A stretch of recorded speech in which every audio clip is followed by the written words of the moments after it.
Eu olhei o perfil daquela jornalista específica do Financial Times. Acho que ela não fala chinês e não estudou a China. Ela aborda o país puramente de uma perspectiva ocidental, tendo sido criada em um ambiente onde a democracia liberal é vista como a única maneira correta de ver o mundo, e a China é considerada errada. Quando você vai com essa mentalidade, que é muito fechada, mesmo inconscientemente, você tenta justificá-la quando está na China.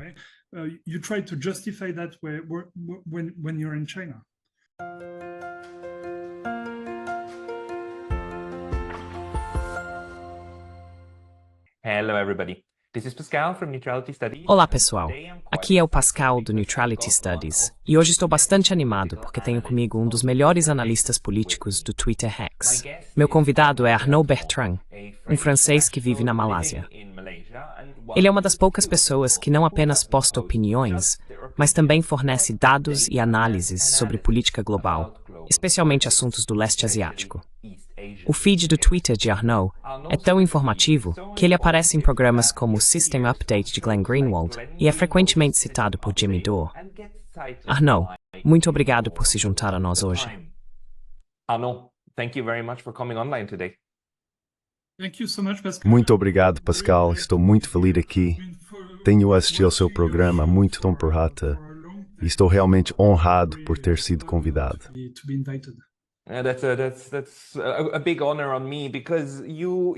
É uma grande honra para mim, porque sua conta no Twitter é algo que posso recomendar de coração a todos. É tão diferente do que você geralmente lê de outros, incluindo eu mesmo, que muitas vezes apenas dizem, acho isso horrível, aquilo horrível. Você realmente fornece dados. Hoje você postou várias threads excelentes sobre um relatório do Financial Times, explicando por que é ridículo, não apenas baseado em opinião, mas respaldado por sua própria pesquisa. Vamos chegar a isso em um momento. Mas primeiro, gostaria de entender como você fez a transição de empreendedor com experiência na indústria hoteleira para se tornar um analista político no Twitter. Como isso aconteceu?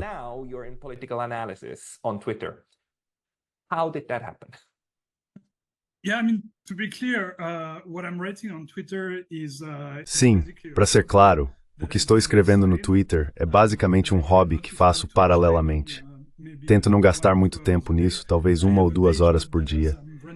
Tenho um emprego diurno gerenciando uma startup que não tem absolutamente nada a ver com política ou geopolítica. A história é que sou um empreendedor. Criei minha primeira empresa na Europa nos anos 2000, que foi bem sucedida. Vendi a empresa para o TripAdvisor e então tive a oportunidade de começar uma nova vida. Mudei-me para a China porque minha esposa é chinesa e achamos que seria melhor educar nossos filhos lá. Eles poderiam ir a uma escola francesa na China e também vivenciar a cultura chinesa estando na China, enquanto não há escolas chinesas na França. Being in China, whereas there are no Chinese schools in France, so we couldn't run that sort of Então, não podíamos operar esse tipo de sistema lá. Depois de viver alguns anos na China e descobrir o país viajando por toda parte, fiquei cada vez mais frustrado com a forma como a China era retratada na mídia ocidental. Era completamente diferente do que eu estava vivenciando no local. Por pura frustração, comecei a tuitar sobre isso. Isso ainda é o que me motiva hoje. Não ganho absolutamente nada com isso. Na verdade, perco bastante porque me distrai do meu trabalho e sou insultado, como todo mundo, no Twitter.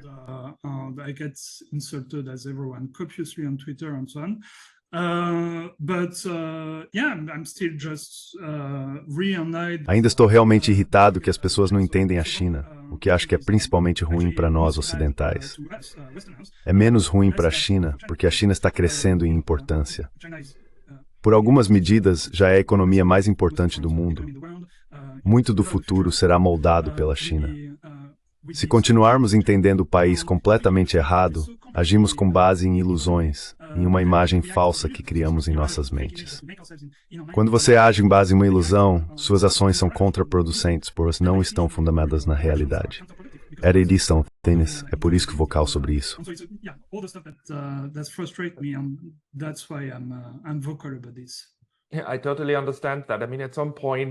Eu entendo totalmente isso. Em algum momento, o que lemos nas notícias se torna tão frustrante que nos sentimos compelidos a fazer nossa própria reportagem sobre como as coisas são ou como as percebemos. Deixe-me perguntar. Estou morando no Japão há 10 anos e ainda não fui à China, nem uma vez. É uma pena, e eu me envergonho disso. Mas como é? Qual é a diferença entre como a China é retratada e como você está vivenciando isso?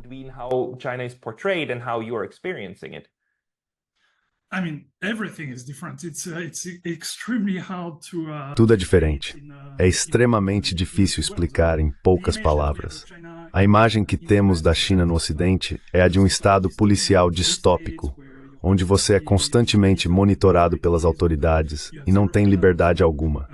Isso não é verdade. Acho que há até menos policiais per capita do que na maioria dos países ocidentais. Estive na França neste verão e fiquei impressionado com o número de policiais que vi nas ruas, a maioria deles com armas pesadas, especialmente porque era a época das Olimpíadas.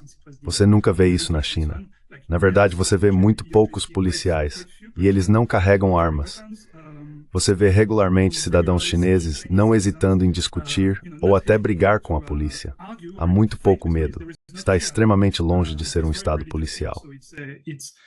Extremely far from a police state.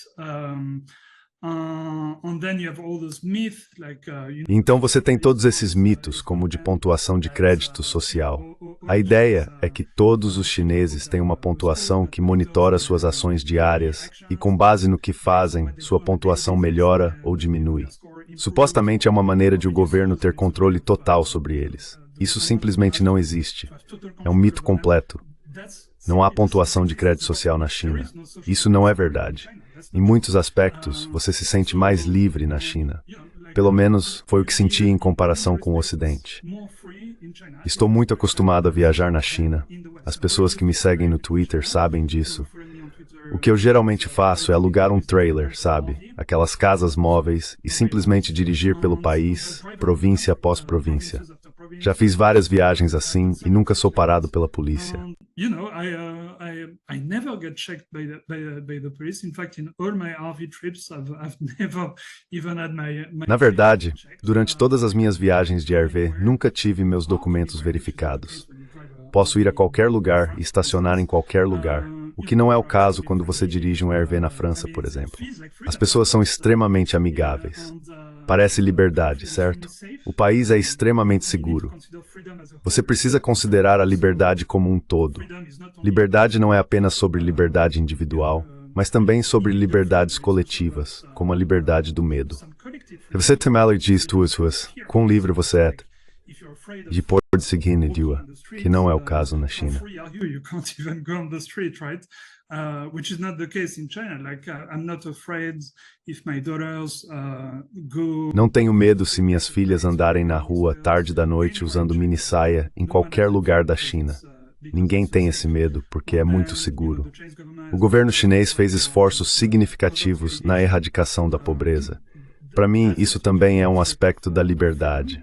Franklin Roosevelt, o presidente americano, fez um famoso discurso sobre as 4 liberdades.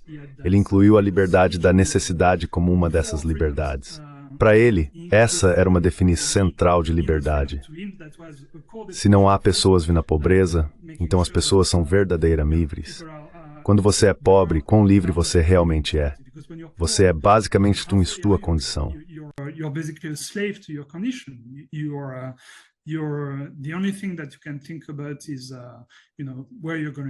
A única coisa em que você pode pensar se estiver sem teto é onde vai dormir naquela noite. Como você vai conseguir sua próxima refeição? Não há liberdade nisso. O fato de o governo ter feito tanto em relação à redução da pobreza significa que você praticamente não vê pessoas sem teto na China. É extremamente raro, provavelmente cerca de 100 vezes menos do que na França ou nos Estados Unidos, por exemplo.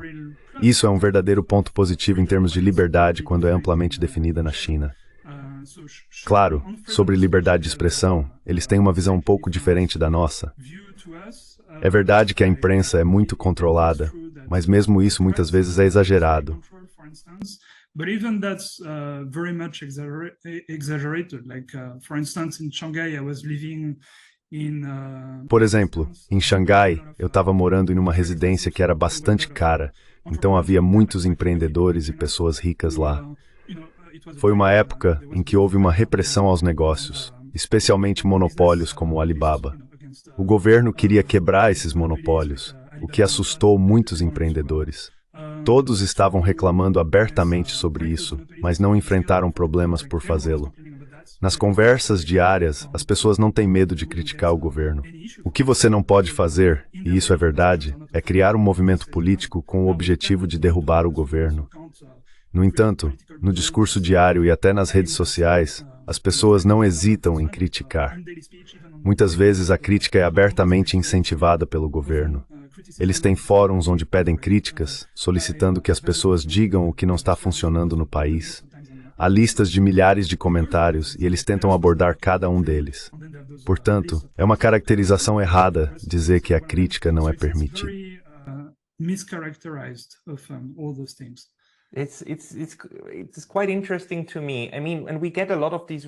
É bastante interessante para mim. Recebemos muitos desses relatos de outras pessoas em diferentes redes sociais. Danny Haifong, acho que recentemente viajou para lá. Embora eu não tenha certeza, talvez tenha sido outra pessoa. Várias pessoas vão à China e relatam como é lá.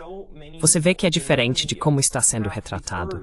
Como você explica que tantas pessoas na mídia ocidental têm essa ânsia de descobrir informações que pintam a China como inerentemente ruim? Na verdade, como qualquer país, há coisas que funcionam bem e coisas que não funcionam. You've got things that are nice and that work well, and you have things that are bad and they don't work well, and probably we could improve that, but... E provavelmente poderíamos melhorar isso. O mundo poderia ser mais perfeito, mas não é. Você poderia relatar sobre isso, mas pelo menos no momento, na grande mídia, só recebemos uma história. Você encontrou uma esta manhã, certo, no Financial Times. Uma repórter do Financial Times que mora na China relatou algo completamente ridículo, mas não pareceu registrar para ela. Você pode nos contar essa história?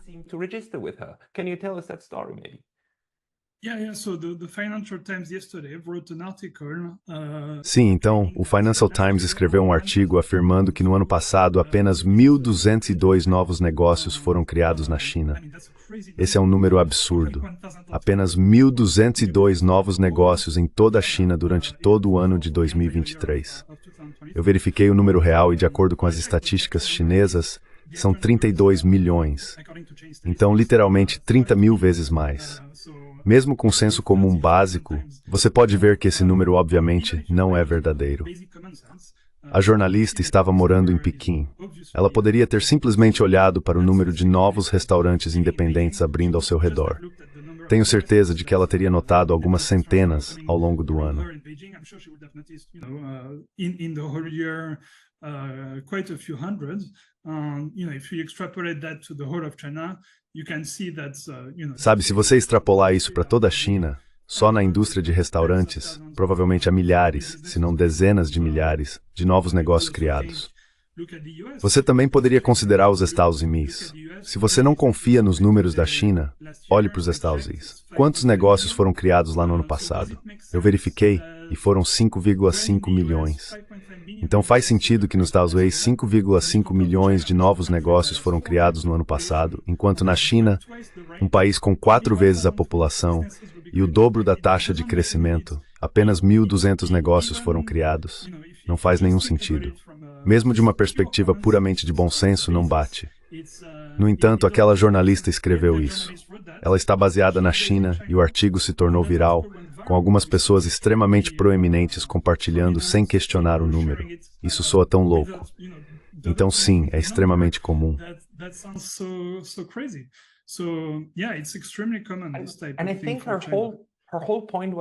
E eu acho que o ponto principal dela foi dizer que a China está passando por uma estagnação econômica significativa e declínio, muito pior do que em anos anteriores. Isso se encaixa na narrativa de que a China está sofrendo e é economicamente instável, o que ouvimos com frequência. Não sei se posso confiar em nada disso, embora eu tenha alunos e amigos chineses que dizem que a economia não está boa no momento e há problemas. Mas por que há essa urgência em errar tanto ao discutir a China? Por quê?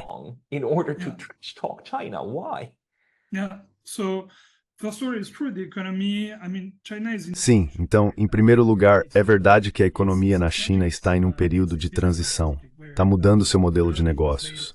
Muito disso era baseado em imóveis, que notoriamente cresceu em uma bolha bastante grande. Acho que até 40% do PIB da China era baseado em imóveis, o que era insustentável. Então, eles estão desinflando essa bolha. Além disso, até agora, a China estava em grande parte fazendo trabalhos de baixo valor agregado para outras empresas. Por exemplo, se você olhar para o iPhone, que era produzido na China, a China estava fabricando o telefone. Mas no final, para cada iPhone vendido, menos de 10% do preço de venda estava indo para o bolso da China.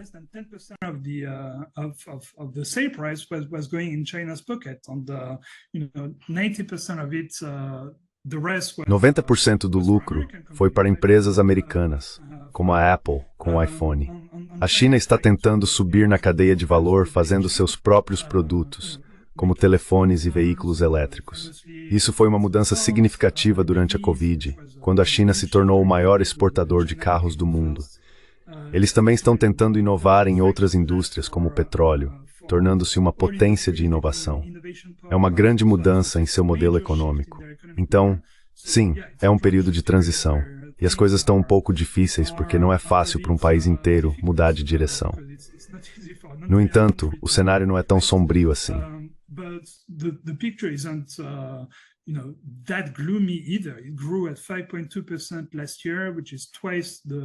Cresceu 5,2% no ano passado, que é o dobro da taxa de crescimento dos Estados Unidos. É muito menos do que costumava ser no passado, mas ainda está crescendo a uma taxa decente.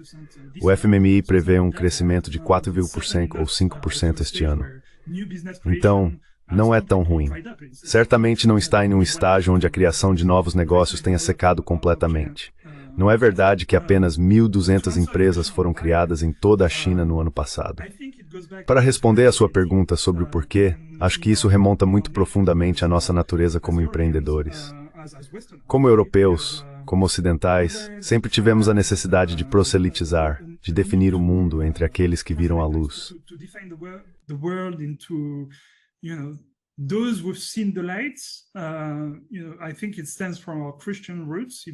Acho que isso vem de nossas raízes cristãs, ou talvez até de antes disso. Aqueles que têm fé, que viram a luz, que entendem a verdade, e os outros que precisam ser convertidos. Somos muito missionários em nossa visão de mundo. Antes de serem convertidos, são vistos como errados ou maus. Precisamos constantemente nos convencer disso, tanto que criamos mitos e imagens falsas para justificá-lo. Acredito, de maneira profunda e profunda, que essa mentalidade cultural é a causa raiz do problema.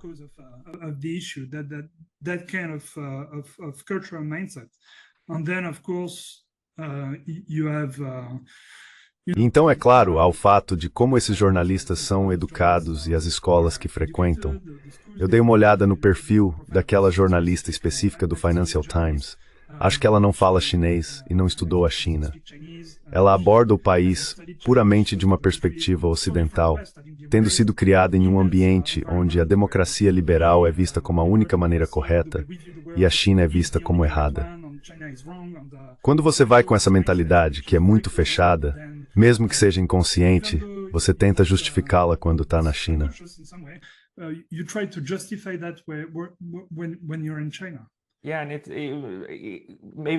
Sim, e talvez valha a pena mencionar que acontece muito rapidamente para estrangeiros, especialmente nós, ocidentais e europeus na Ásia, de nos juntarmos e construirmos nossas pequenas bolhas.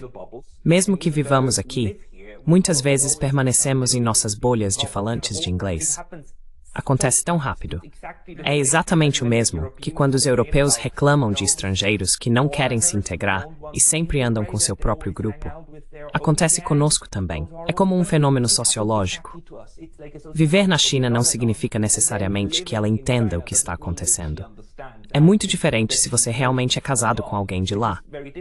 Então você obtém uma perspectiva completamente diferente. certo? Completely different surrounding, right?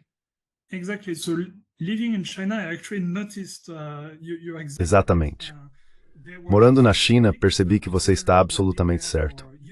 Havia um grande grupo de pessoas, mesmo aquelas que estavam lá há muitos anos, que simplesmente permaneciam em sua bolha de expatriados. Como resultado, não entendiam o país melhor do que se tivessem ficado no Ocidente. Por outro lado, há pessoas, muitas vezes aquelas que são casadas com um local, que têm que se misturar com os locais e se esforçar para entender a cultura local. Elas começam a entender a cultura e a história, a ver o mundo através dos olhos chineses e a ganhar uma compreensão mais profunda. É como sair da Matrix. Basically step out of the Matrix. Sim, então de certa forma, até os repórteres de lá ainda fazem parte da mesma bolha e narrativa. O que acho interessante é que a narrativa pode mudar ao longo do tempo. Uma das coisas que achei fascinante é que se você comparar como o Japão foi tratado pelos Estados Unidos na década de 1980, é semelhante, embora não tão ruim. O tom era o mesmo. Quando o Japão era a segunda maior economia, ou estava prestes a se tornar a segunda maior em termos de PIB, e começou a exportar muito para os Açores, houve momentos em que senadores americanos usaram martelos para quebrar gravadores de fita cassete da Sony. Eles colocaram muita pressão sobre o Japão para reduzir suas exportações. E o Japão cedeu. Depois isso passou, e agora o Japão é visto como um bom aliado. Tudo isso foi esquecido. Agora, a China está recebendo todas as críticas, principalmente com base em seu desempenho econômico, não é?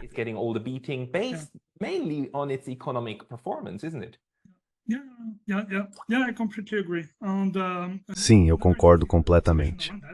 Outra observação interessante é que nem sempre foi assim. Se você estudar a história ocidental a longo prazo, por exemplo, nos séculos XVI e XVII, havia muitos pensadores ocidentais como Matteo Ricci. Ele foi um missionário jesuíta que foi para a China e fez um esforço significativo para entender a cultura chinesa. Ele traduziu muitos clássicos chineses para o latim e os enviou de volta para a Europa. Havia um interesse de no utordor. Arafat era Chinevep door Nordvega Pemornese Lord Nielman Hellas, Voltaire. For many Enlightenment thinkers, like Voltaire, for instance, because he read the Chinese classics, he was absolutely in love with. Porque ele leu os clássicos chineses, ele estava absolutamente apaixonado por Confúcio. Na verdade, o único retrato que ele mantinha em seu escritório era o de Confúcio, que ele achava ser o melhor pensador que o mundo já teve. Costumávamos ser mais abertos. Acho que parte da razão pela qual éramos assim e não somos mais é porque não podíamos nos dar ao luxo de não ser.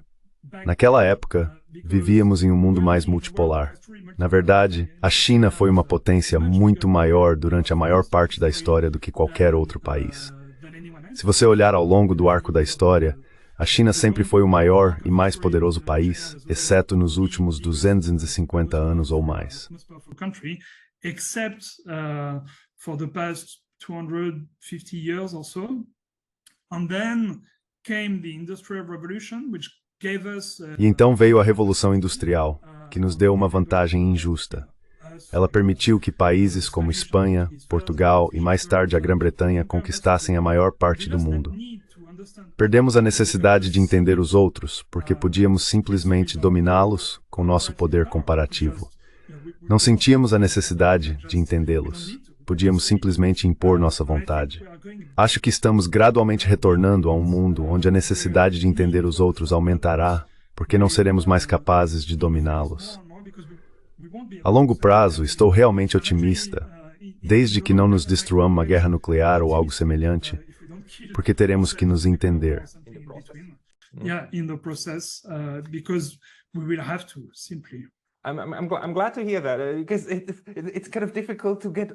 Fico feliz em ouvir isso, porque é difícil encontrar perspectivas otimistas sobre o futuro no momento. Essa questão do Ocidente coletivo, vamos chamá-lo pelo que é, envolve os europeus brancos que essencialmente colonizaram e povoaram 3 continentes. eles ainda operam da mesma forma. Não é coincidência que isso inclua a Europa, América do Norte, Austrália e Nova Zelândia. Há um componente racial claro nisso. Não quero dizer que seja apenas sobre raça, mas está relacionado a como a migração funcionou.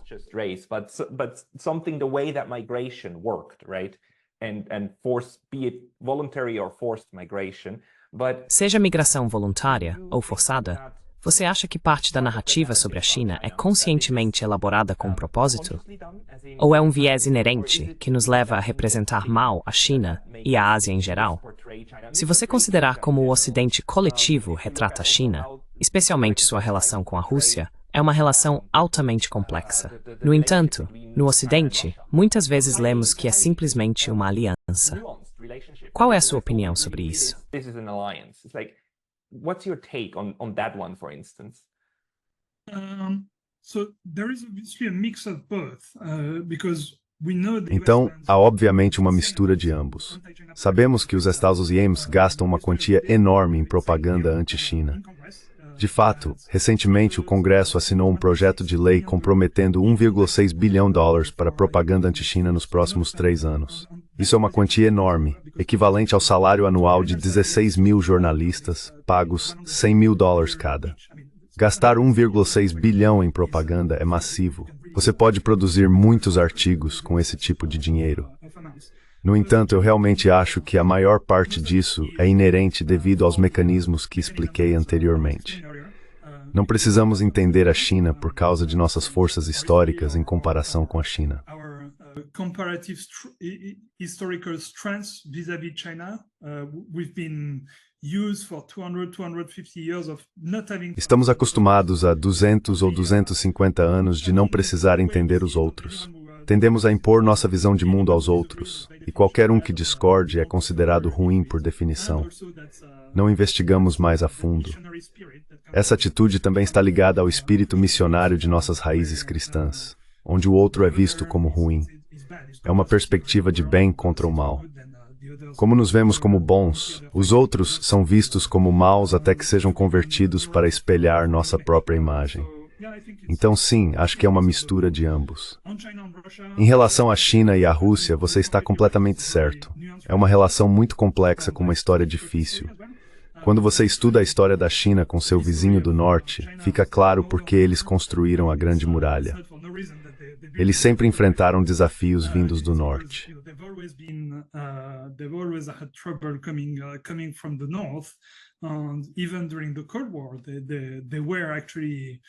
E mesmo durante a Guerra Fria, houve batalhas armadas entre a União Soviética e a China. Portanto, é uma história complicada. A China e a Rússia compartilham a maior fronteira do mundo. A China não quer antagonizar a Rússia, especialmente agora que enfrenta tanta pressão do Ocidente. A proposta feita à China parece ridícula.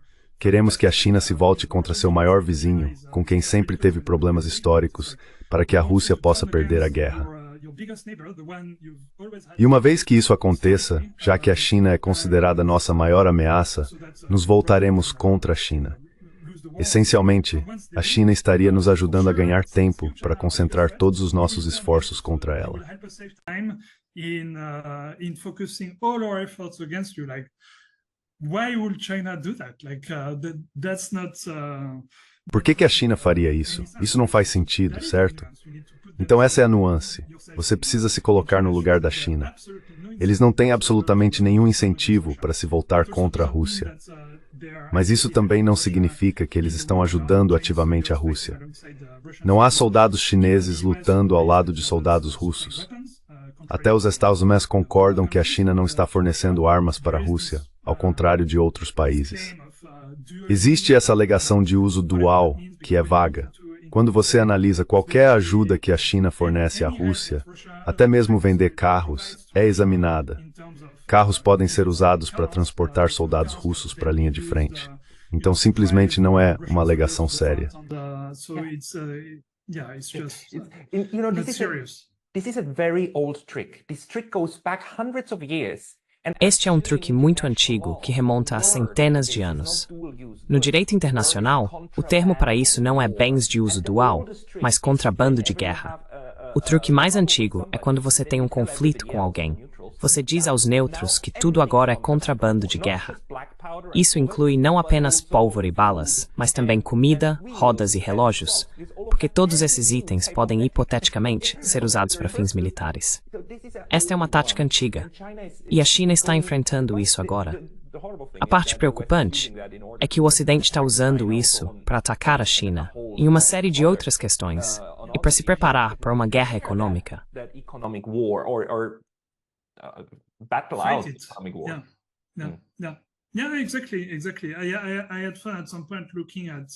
Sim, exatamente. Eu examinei as sanções que os Estados Unidos impuseram especificamente para essa questão de uso dual, focando em quais empresas chinesas e russas foram alvo. Ficou claro que essas sanções não estavam diretamente relacionadas à guerra na Ucrânia. Elas estavam mais relacionadas a grandes projetos de infraestrutura, como gasodutos conjuntos entre a Rússia e a China, e projetos de gás para fornecer gás da Rússia para a China. Esses projetos poderiam ajudar economicamente a China, e a Rússia também se beneficiaria financeiramente. No entanto, a conexão com a guerra na Ucrânia é muito remota. É óbvio que isso está sendo usado como uma desculpa para sancionar empresas para conter a China.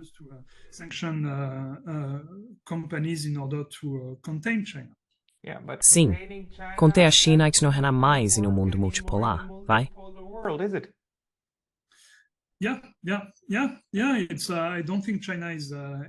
Não acho que a China seja contível. Quando o Ocidente tenta conter a China, acaba criando mais conflitos ao seu redor do que ao redor da China. Isso é evidente em várias áreas, Ayrton. Than you do around China. It's quite obvious in quite a few fields.